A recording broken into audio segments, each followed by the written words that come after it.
Hi, Andre. We're now live. I'm doing our first stream to end 2024. So thank you for coming on this live stream for me.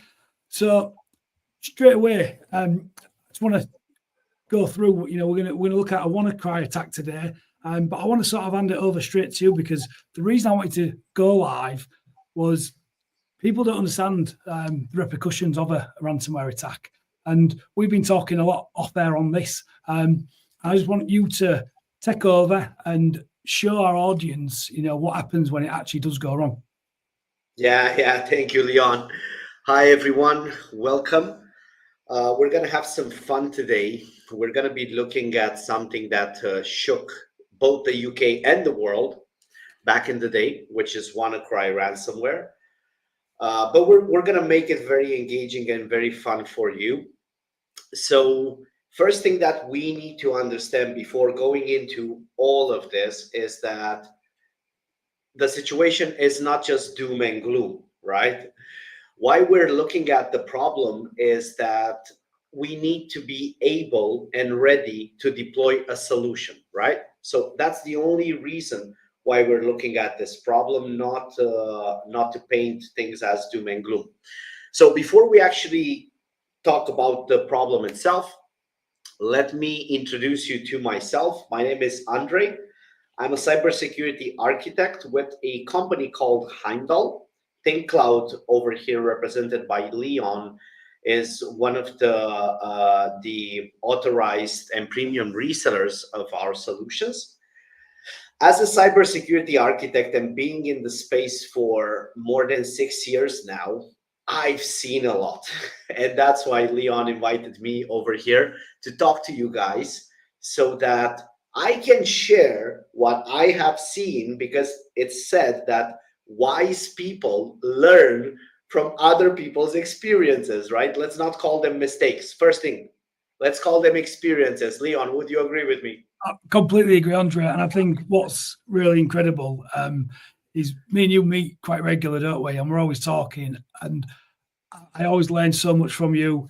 And I think this is why it's so important that people jump on this live and look at it and learn. Because we only evolve when we learn from mistakes, don't we? Yeah. That's why I call them experiences, never mistakes, right? I'm always trying to look at the positive stuff. So yeah, ladies, gentlemen, I've did about 1,000 implementations and managed lots of portfolios so far. So I've seen lots of situations happening, most of them which we can learn how to avoid, actually, right? That's the most important thing, learning how to avoid them. So you might have seen that first slide, right? With the world has changed, hackers have evolved. Well, hackers, in a nutshell, have evolved as a way of operation. That's a given.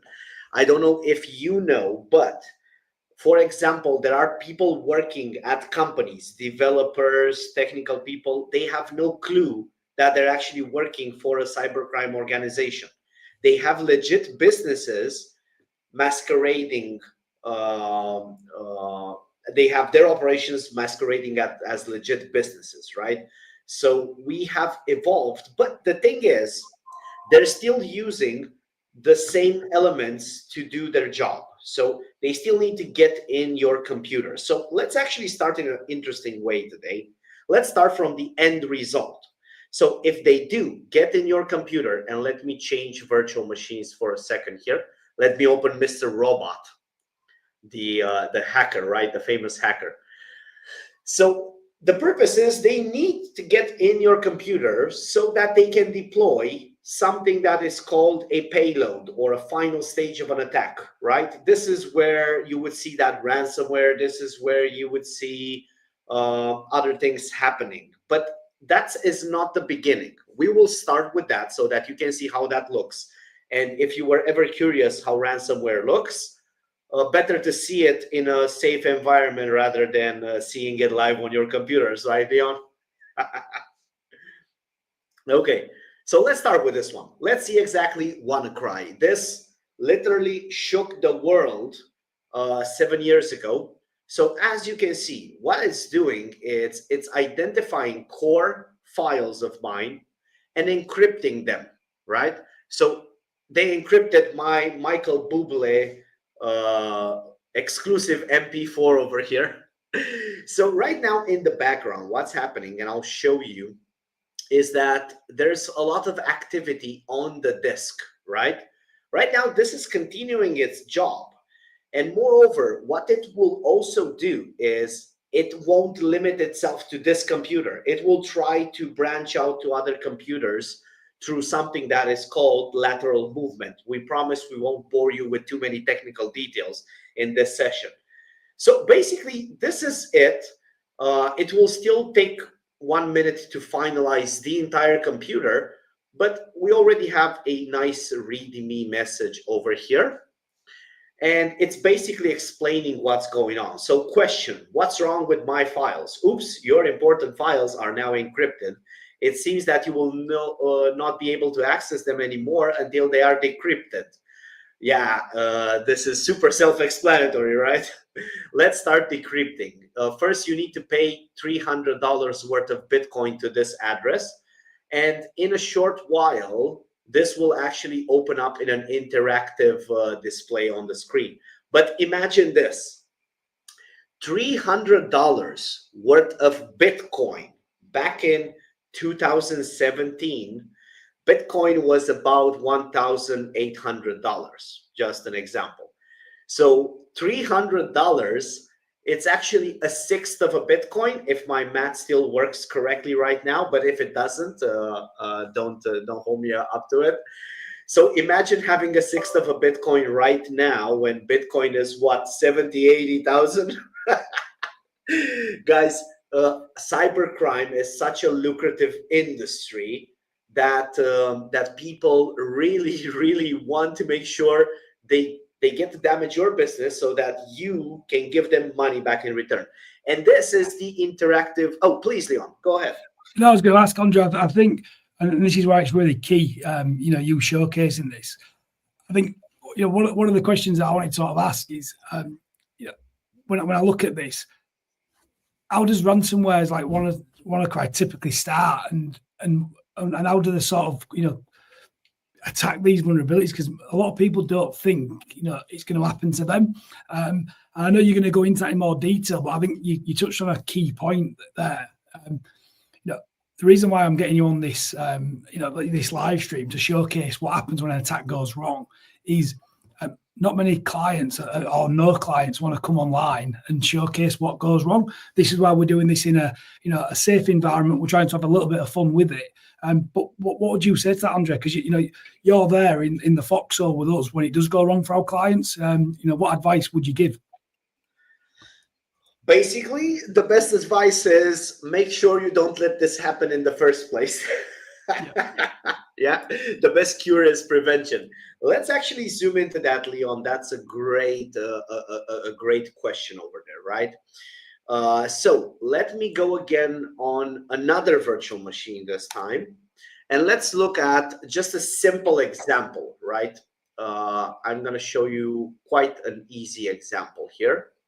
Okay, so on this machine, I have a file over here that we will be using. But first of all, let me actually show the audience something that I just want to make sure they're aware of this. So it would be awesome if somebody from the audience would give us a website. If not, Leon, can you give me like one of your favorite news outlets or something that you visit on a frequent basis? I'm obsessed with Reddit. So would Reddit be a site, or would you want something more different? That's perfect. That is perfect. Just a second. Let me get back into the browser here. And I don't want the settings, but I want more tools. Perfect. And I want to show you guys something. So Reddit, right, Leon? Reddit it was. Reddit, I believe .com. This is the website. Yeah, that's right. Yeah. So, ladies, gentlemen, when you connect to the internet, what you're basically doing is connecting, in a nutshell, from your computer across a network, which we call the internet, to another computer. That's basically what you're doing. When you're going on HBO, on Netflix, on you name it, you're connecting to another computer and you do something called a handshake. So you authorize it to load in the memory of your computer. So when you go on Reddit, this is what's interesting. You're not going just to Reddit. You're not loading only Reddit. For example, Reddit is blocked over here. Let's take another example. CNN.com, right? Let's do CNN.com. When you're connecting to CNN.com, see how many requests your computer is doing in order to visualize all of this information. See, it's continuously loading and loading and loading each time. Any of these things can be compromised, like this little ad banner, whatever, this article banner. Anything can be compromised here, and see how many requests are happening, right? Over 300. I believe we're going to stop around 400, right? So whenever you're on a website and you click on something, or let's take the other example, you get that fabulous email that you won, fill in the blanks, a prince in whatever country wants to give you how much money, Amazon voucher for free. Come on, guys, we're in 2024. We know that nobody is giving you something for free, right? The big one at the minute, Andre, at the moment, though, as well, for people to be aware of, with it becoming Christmas, people getting the Secret Santa list. That's a big one. So, anyone tuning into this, be looking at that. The criminals are opportunists out there. They're always looking for something that's topical and something that we're going to drive and we're going to click on, aren't they? Of course, anything that is mass impacting, elections, pandemics, you name it, wars, they will try to piggyback off of that because they want you to be distracted when you click. So let's actually click on it, right? Let's say they have convinced me in any way, shape, or form they decided. They usually also do a bit of psychological analysis beforehand. So you get to click on a website or in a link, in an email, you name it, or on that file saying that it will generate a 1,000 pound Amazon voucher for you. So you click, but nothing happens, right? So I'll do this again for people that are paying attention. There is a little something happening, but you barely notice it, right? So draw your attention here. Something appears and goes away, right? Nothing happening on my computer, nothing different. But if you actually want to look at this, and I will show you something from the back end of my security tool, if you want to actually see what happened, well, things will be a bit different than what we saw together on that panel. So I will just go in the DNS, or let's say internet traffic filter, and I can see this particular computer that I was on, which is this one, doing all of these suspicious connections to something that looks very gibberish, right? So just by you being on a website, accidentally clicking on something, you can actually deploy something that is exactly like the thing I'm looking at right now. And if I go online, there's this security tool called VirusTotal. It has a lot of other providers of security lending their intelligence here so that you give back to the community, and you can cross-check security information. So in this example, we have file security, like antiviruses and so on. File security, only 8 out of 94 find this as being dangerous, right? Actually, web traffic security, I apologize. Now, moving to file security, we can see files that are on this website. So basically, you click on them and they communicate to this particular website. You enable them from this website automatically in your memory. And these are files that are referencing to this website. It can be from your computer. It can be you clicking on a website and it takes you to this one. But when we look closer, and I don't want to zoom in over here, but you can see this is literally one of the WannaCry ransomware domains that's still active out there. And this has been, what, 7 years now since WannaCry had an outbreak. So this is an example. But zooming more into the thing with WannaCry as a factor, I also want to show you guys, let's continue a bit the presentation and look a bit at how do the threats come in. So basically, you have the world. This is everything out there.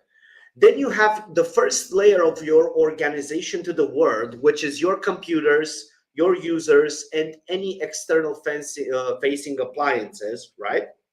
Then you have your internal network and appliances. And then maybe you have your power users, like your IT, people with administrative rights, which is very dangerous to have. Application and database servers, where you keep the things that keep your business active.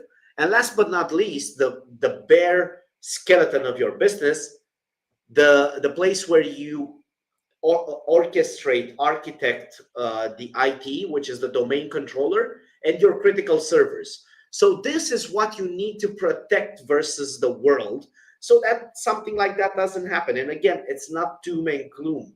If attackers evolved, so did cybersecurity. So you don't need to worry about that too much. Companies like ThinkCloud and so on and so forth, they're very powerful at what they do, and they make sure this security happens. So basically, when you want to protect all of these things, let's actually break it down even more, right? As Leon said, how do they come in? So imagine this. You have multiple entry points like these pieces of glass, right? So attackers, in order to get in, you should have as many of these as possible, right? Imagine a wall. And still, some attackers can try to smash through the glass, right? But companies like ThinkCloud and companies that take care of security and IT for people, managed security providers, managed service providers, and managed security service providers, they actually found a trick. Instead of having these, let's say, security layers, metaphorically imagine these as security layers, being separate, what companies like this are doing is they're bringing everything together, right? Because just by pure physics, if somebody tries to smash through this wall right now, it's 100 or hundreds fold more difficult for them to smash through the wall when they are unified versus when they are spread across. And Leon asked a very good question earlier. How does this ransomware get in? How do other cyber attacks get in? How do we protect our people, our processes, our data, our technology, right? How do we do that? Well, I have a list over here of what is called attack vectors and defense layers, right? So for example, the most commonly dealt with type of attack vector is email, right? And of course, for email, we can apply an email security tool, right? But there's also user awareness and the principle of least privilege, which basically means when you go to a hotel, they don't give you a key that opens the neighboring room or the back end of the restaurant or the laundry room where there are chemicals and whatever, or the boiler room where you can literally peel your skin off if you touch that boiler, right? What do they give you? They give you a basic card room that you can enter your room, and you can maybe enter the breakfast area or the gym, depending on what you need. That basically means the principle of least privilege. But then, let's say they click on a link. You also need some security that covers internet traffic. But when we look at this, and I will also touch on these software vulnerabilities because this is very important. I actually want you, ladies and gentlemen, to have a glimpse of what happens in the back end of the world or of the internet, which is called the dark web, when such a software vulnerability exists. Because I know patching your vulnerabilities and your software is sometimes a tedious process. Some people will even call that an annoying process. But Andre, to add to that as well, because you've come to a great point around patching. WannaCry, is it 7 years ago? I think it first entered the world, and people might say, "Well, we've been patched and things are updated," but the problem is not every machine is always patched on a network, and that's where we can see these exploits coming in, can't we, on old and outdated patching?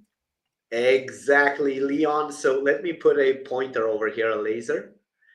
So that's exactly why I chose to expand on the patching attack vector for ransomware. And also, it's actually one of the most important vectors, I would say. This one and the compromised admin credentials, because each of these compromised admin credentials and software vulnerabilities, dude, Leon, you basically give them the keys to your kingdom and you say, do whatever you want, right?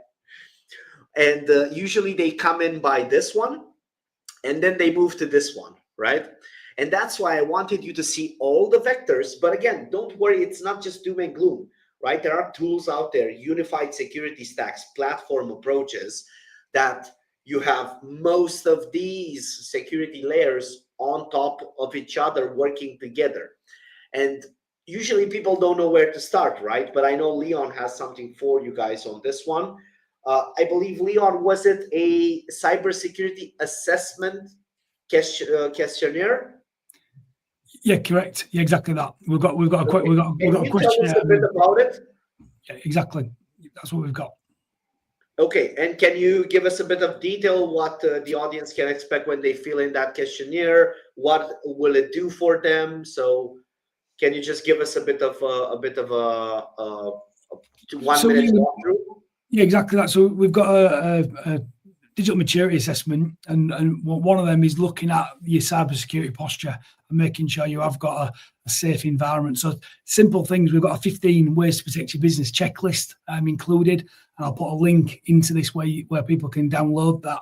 And ultimately, it's just like a checklist of going through these different defense layers, and we look at security a bit like a cake. We need these different layers, don't we, to build up that defense, because you don't know what you don't know, Andre. That's the challenge, isn't it? That's what hence why we're trying to do more of these live streams. That's why we're working really hard with you and Heimdall to get this education out there, because if people aren't aware of it, when it does go wrong, it's normally too late to resolve the challenge, isn't it?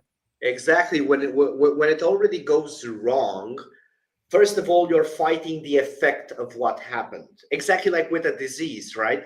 After you fought the effect, you also need to treat the cause, right? This is directly going and patching the cause itself so that you don't get that effect, right?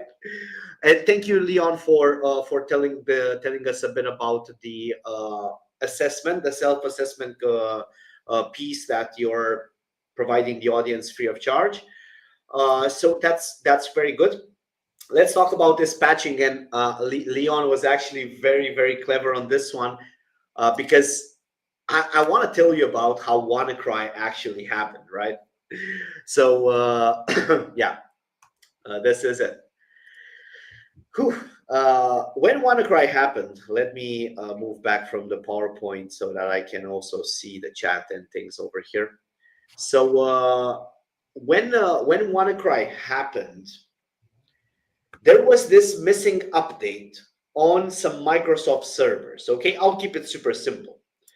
Microsoft was warned by one of the security agencies, I believe it was in the States, that you have this vulnerability. It can be used in this way. And then Microsoft moved very fast in about, I believe, 1 or 2 weeks. It was actually super commendable. They put out a fix for that vulnerability, which is called a patch. That's why we patch, right? We put fixes on, we put band-aids. Then 2.5 months to 3 months later, this thing WannaCry appeared. Guess what exactly they actually leveraged to get in and deploy at this large scale? Exactly that vulnerability, which Microsoft got a warning from, I believe it was a cybersecurity agency, and then they issued a warning to the entire world. Hey, everybody, put this security update on, otherwise things might happen. And guess what happened? In 2.5, 3 months from that moment, which is mind-blowing, a third of the world, literally a third of the world, was seeing Crazy, that. Andrew. It's crazy the volume and devastation it caused. Man, that's insane. Like, they are still, I believe the latest number was in billions as damage created. And all of this due to a missing patch. But I want to tell you a bit more about what happens in the back end with these missing patches, right? So a patch out there in the world is, let me see, can I move the slide like this? Yeah. So a patch out there in the world is called a CVE, right? This is the terminology for it. So there's somebody in the world declaring that there is a vulnerability in whatever software, right? And then when they do that, in some cases, the fix for this vulnerability is available. In some cases, it's not yet available, right? So after this happens, usually people say that this can lead up to business disruption, cyber attacks, and so on. But how does it do that, right? I bet not many people tell you how. What's the connection between these two, right? So let's see how a vulnerability leads you to a business disruption. So the first thing, when this happens, there are people on the dark web, hackers, that start illegally scanning the internet for remote vulnerable systems to that vulnerability, to that patch. Then some other hackers, or the same hackers, while this is happening done by a software, they also create something called an exploit, which basically is a virus disguising itself as an update for that system. That's how it does it. So after these two things happen, it can be the same person, it can be the same people doing them, it can be groups of different people. When they actually finish, there's a lot of chatter going on in the hacking forums on the dark web.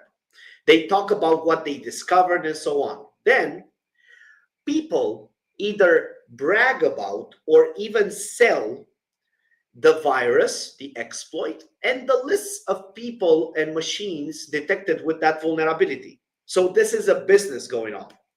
Then somebody purchases or takes the assets. Then they use the assets to get access to your computers, to your systems. Then they consolidate said access, they live in your systems, and they make sure they learn about your security and everything else. Then they take all that they learned and they package it together into something called initial access offering, which is basically a premium sale of an entrance to a company so that they can deploy a bigger cyber attack and get more money from you. Because these people are not interested in doing all the work. They have like a supply chain of different functionalities and different functions that they can have as hackers. So this is being sold, right? Let's get back to the game over here. Final attacker that purchased the offering establishes access. Then what they do is they consolidate even further and start doing recon, because they want to know what they can steal from you, what they can leverage versus you, so on and so forth. Then they leak data away. Then any other attack like ransomware or anything else happens. But there's a kicker here. If they leak data, something can happen with that data, right? Aside of this ending up in the attack, you might actually be liable for a few more things, because they take this data, and even if you pay them or not, they still sell it on the dark web because they can make some more money, right? Then after they sell this bulk data, somebody else purchases it, and then they use another service. You can see how complex this is, called account checkers. And these account checkers are people that have either software or their personal time, and they take the big chunk of data. They know how to look at it, and they then test if this works to connect to my company, to your company, to that computer, and so on. And then what do they do with this data after it's ready again? Guess what? They sell it again. Okay? So Leon, imagine this, man. I hack your computers, okay? I get data from you. I know I won't be able to do that in your case because you have good hygiene when it comes to cybersecurity. But just imagine, let's paint the picture that you would not have good cybersecurity. I hack you. I get data from you. I deploy ransomware. I extort you for the money. You pay or you don't pay. Okay, cool. First, there's another thing I will do if you don't pay. If I can find data about your suppliers, your partners, your customers, that is dangerous, I will go to your customer, your partner, or your supplier, and I will extort them to pay for me not exposing their data. Do you know what happened to Apple on one of the iPhone designs? There was a contractor of Apple that was hacked, and they had the plans of the new iPhone or something very similar to that. And the contractor did not want to pay, so the attackers went to Apple and extorted Apple to not release the models of the phone and so on and so forth, right? Dangerous stuff. So imagine this. After I do all of that, it's not enough for me because I'm sitting on something that could give me value, right? Which is your data. So what I take, you are an MSP, right? And by the way, ladies and gentlemen, a round of applause for MSPs and MSSPs in general, because they're doing a more intense job than you can imagine. These people are the prime targets for attackers, because if somebody can compromise like something like ThinkCloud or other big MSPs, in that moment, they consider that they have a downstream channel open to all the customers. So again, a round of applause for all the effort that you guys are doing. It's not easy being in the business that you guys are. Thanks, Andre. My pleasure, my pleasure. So imagine this, I have all that data. What do I do with it? I won't sit on it or delete it. I will sell it further on the dark web. Somebody will purchase it, and then they will purchase an account checking service, account validation service, and then we're gonna sell access to your customers on the dark web for more money. And people might say, okay, you're inventing this. Okay, cool. Let me show you something. And again, this is a self-serving cycle, right? It's never ending. Let me show you an example of this, right? Because people think I'm just exaggerating. Access UK, you might have heard about the company, right? Yep. Yeah. 15,000 employees, 6 billion revenue. They're selling access to the Citrix and the work computer. This is a user, a basic user, not an admin, no nothing.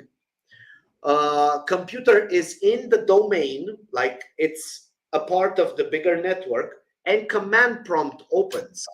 So this is not admin or anything, and they're selling this. So literally the password and access to the user for 4,000, in auction step with 200. And if you pay 600 on the spot, you get the access. But there's more. USA, access to the domain controller, domain admin. This is literally Chuck Norris over here. There's nothing stopping this. If this is compromised, this is basically your super admin. It can do anything, right? And again, 1 billion revenue, price 5,000. And this is one that happened, I believe, early this year. They were selling access to 3,000 local admin users via Fortinet VPN. This was after Fortinet got hacked. This is exactly what I was telling you about, Leon. Remember, they hack you, they take your data, and then they sell it further. Remember that part? This is exactly what happened. So Fortinet got hacked, and we're not blaming Fortinet or anything. Guys, it's very difficult. Like, if somebody really targets you, you can make it very difficult for them as a job to get in. But sometimes they do get in. That's why the multi-layered approach, the unified security, you catch them after they get in. So we're not throwing anything at Fortinet over here for this particular hack. But no, I think the main point on this is cybersecurity is a team sport. The only way we're going to solve this is together in it, and just making sure that we are aware. And with the rise of AI, it's making these attacks more prominent. And again, like the great point you're making there, the criminals just want to hold you to ransom, and they'll go by any means at doing that. So if that's something the dark web, putting it up onto auction sites, they really have no ethics or no morals, do they, when it comes to that? They're just trying to ultimately cause business disruption and brand. Yeah, Leon, it's even more down to the basics or the core. They just want money. They don't care. They're not emotional in this. They don't care about your business being disrupted. The thing that they do care about with your business being disrupted is that you don't make money. So they're playing on your emotions for them to get the money, because it's easy just sitting behind a computer all day long and making whatever, $1 million, than just working for the $1 million, right? So this one, since it offers such power for a on-the-spot delivery of all this information, it's 100,000. But imagine this: if those very powerful ransomware crime organizations, they can afford this. This is pennies for them, right? So imagine them buying this. This is a never-ending cycle, and I wanted you guys to see this particular example of actually the auction itself, right, on the dark web. It's not just talking about it. This is actually happening. And the only thing that I can tell you, maybe as a closing, maybe we can go into a short Q&A, is, for example, vulnerabilities that can end up in hacks are the ones usually that are above 7 as a risk score, right? So just to show you an example, in the 10 years of us tracking these vulnerabilities throughout time, if we look at all the vulnerabilities that were in the situation that could cause us for that matrix happening between hackers on the dark web, we had these many in between 7 and 8, 41,000 plus opportunities for them to strike. Another one, 19,000 plus. And the last one, 31,000 plus. And these are the most dangerous. Usually when these are available, they just get access to your stuff, and that's it. Nothing more, nothing less. So in total, 57% of all the vulnerabilities, and this is just a patching space, all these vulnerabilities, 57% of all of them that were recorded between 2014, when they started recording this, and end of 2023, because we're just getting close to 2024 to gather the data, 57% of this, over 90,000 opportunities to launch global attacks. That's why we always urge you to simply stay safe by making sure you leverage all the expertise, all the free resources, all the things that you can from organizations such as TenCloud, that they're doing a great job in staying ahead of the curve and helping both their customers and the community at the same time. So this is something that's very commendable. Resources out there about what is the most effective way. Start with being compliant to the local cybersecurity frameworks. That's a very good base. I've got a couple of questions for Andre, because sure. If you just stop sharing for a second, I'll show a resource as we're coming to an end. I'll just bring this on. Let me just change this up a little bit. You can take me off of the studio so that we can see the assets. Yeah, it's not no problem. Well, a couple of questions are just while I sort this out. What do you think? What immediate steps do you think organizations should take? What's your sort of opinion on that? Okay, so first of all, do an assessment and see where you are in that particular moment in time. Use a resource like the self-assessment that Leon will make available. That's the first thing, right? Make an assessment, because you do not know how to set course to get to London if you don't know where you're living from. What's your origin point, right? So that's the first thing.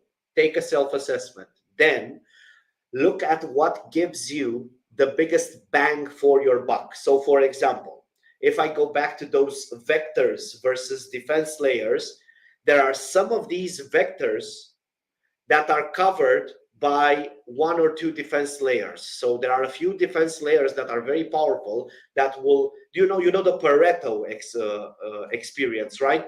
Yep. Focus on 20% of the activity that will give you 80% of the result. So start with those. Nobody asks you to build $1 million or £1 million security budget. Nobody does that right at the beginning. Yeah. But start deploying the essential layers one after the other, or if you know you're in a sensitive space and you're targeted and so on and so forth, deploy an entire unified stack and make sure this doesn't happen to your business. Yeah, I agree. And again, another question that's come up: how can businesses balance user access needs? And also, because one of the things people think when we start to talk about security is we need to lock everything down so people can't use the technology. So what's your comments and feelings on that? You can't actually lock everything down. Let's be real. So with security, first of all, this balance is unique for any and every organization. So do not think that you're doing something wrong or something that's the most right. It's right for you or it's wrong for you. Yeah. So security in itself, it doesn't have a purpose in itself. The only purpose security has is to back up and keep available the operations that you use to do your business, right? Let's get back to the basics here. We have businesses and they need to run. The fact that something is threatening my business to run, this is why I need security to counter that particular threat, okay? So we're on the same page. Then after I have this, there's always a balance. The higher the security, the more the security weighs, the higher, the lower the flexibility is, and vice versa. So whenever you do too much flexibility, you have very low security and vice versa. So what I would recommend is identifying what the needs are. Again, where are we going from? What's our origin point? These are the needs. Then before I give that access, which brings a lot of risk with it, what do? I talk to my trusted technology partners and I ask you, Leon, help me. I need to do this. This is my business case. I need to do this. My team needs to work with this, this, and this unrestricted. What do we do? And Leon will tell you, okay, so XYZ needs full admin. We need to do it in a way that does not bring all the risk in, right? And that's where Leon, ThinkCloud, and so on and so forth have solutions for this. No, I appreciate that, Andrea. And just to sort of close up as well, on that, we've made some resources available over at academy.think-cloud.co.uk. And there's a whole suite of free resources there. So there's a 15 ways to protect your business. So you can download that and that'll go through a checklist and that'll identify some of the tools that Heimdall support ThinkCloud with. And then we've also put together 3 other resources. So one's Don't Be the Next Victim, understand what a cyber risk assessment is. There's also, will your insurance protect you from a ransomware outbreak, and some critical security measures that you need to put in place. And then finally, we've put together some basic cybersecurity hygiene and some human cyber risk management training that you can put in place. So, Andrea, is there any sort of closing marks you want to make, as we sort of end this sort of live stream? Yeah. The best closing remark I want to do is stay safe. It's as simple as that. It's not nothing too complex. It's not.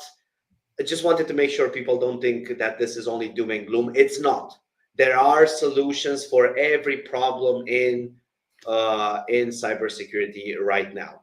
So don't be scared about it. Just get to work, do the self-assessment, and get started.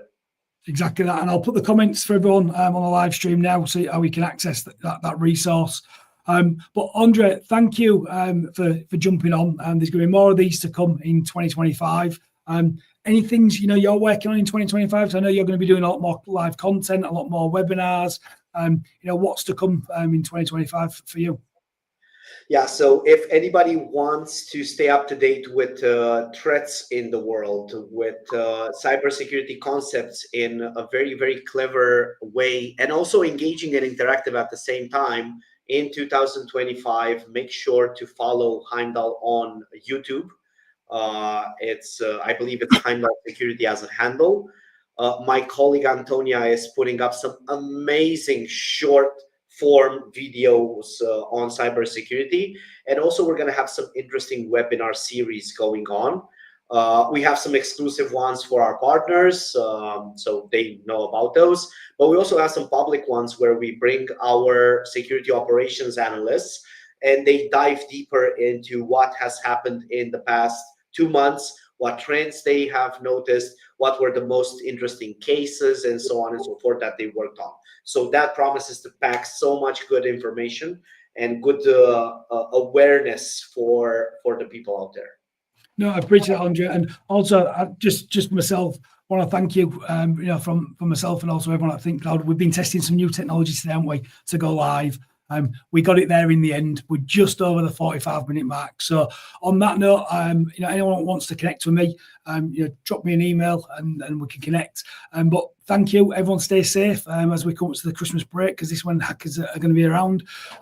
But that's Leon checking out and Andre checking out. Bye-bye, everyone.